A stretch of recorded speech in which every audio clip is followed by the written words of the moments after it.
पहली बार इतनी मुखर दिखी मायावती, मोदी सरकार से कर डाली बड़ी मांग। मायावती ने सीधे सीधे कह दिया आरएसएस पर बैन लगाओ। जब पीएफआई से देश को खतरा है तो फिर आरएसएस से क्यों नहीं। पीएफआई पर बैन के बाद विपक्ष का विधवा विलाप जारी है। वोट बैंक की खातिर देश की सुरक्षा और असुरक्षा को भी दरकिनार कर विरोधी दल अब सत्ताधारियों को घेर रहे हैं और इस कवायद में लगे हुए हैं कि अपने देश ही में सुरक्षा के लिए खतरा बन चुके संगठनों पर प्यार लुटा रहे हैं। अचानक से जागा ये मुस्लिम प्यार सियासी नौटंकी कहा जाए या फिर हकीकत में नेताओं को मुस्लिमों की चिंता है, कहना मुश्किल है। लेकिन यूपी की पूर्व मुखिया मायावती पीएफआई के लिए आरएसएस पर हावी हो गई हैं और पीएम नरेंद्र मोदी से एक के बाद एक ताबड़तोड़ ट्वीट कर जो मांग की है उसने सनसनी फैला दी है।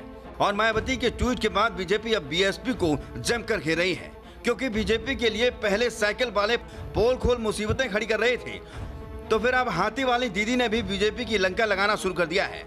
आरएसएस को लेकर पीएम मोदी से मायावती ने ऐसी मांग कर डाली है जिसे सुनने के बाद बीजेपी के लोग ही सन रह गए। मायावती का प्यार मुस्लिमों को लिए जागा है और आरएसएस पर उन्होंने सीधे सीधे निशाना साध दिया।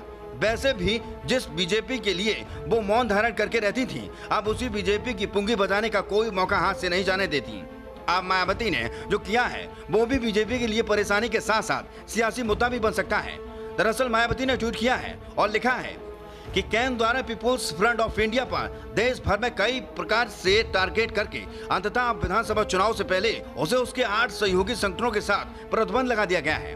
उसे राजनीतिक स्वार्थ व संघ तुष्टिकरण की नीति मानकर यहाँ लोगों में संतोष कम व बेचैनी ज्यादा है। यही कारण है कि विपक्षी पार्टियां सरकार की नीति में खोट मानकर इस मुद्दे पर भी आक्रोशित हमलावर हैं और आरएसएस पर भी बैन लगाने की मांग खुलेआम हो रही है। अगर पीएफआई देश की आंतरिक सुरक्षा के लिए खतरा है तो फिर जैसे अन्य संगठनों पर भी बैन क्यों नहीं लगाना चाहिए।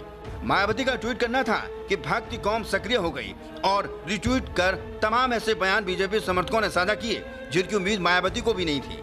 दरअसल मायावती के ट्वीट पर लोगों ने मुस्लिम समाज के उन बयानों को साझा किया है जिसमें लोग पीएफआई पर बैन को सही साबित बता रहे थे और केंद्र सरकार की तारीफ कर रहे थे। मायावती ने कोशिश तो बीजेपी पर निशाना साधने की थी, लेकिन वो खुद लोगों के निशाने पर आ गईं और सोशल मीडिया पर अपने ही ट्विटर से ट्रोल का निशाना बन रही हैं।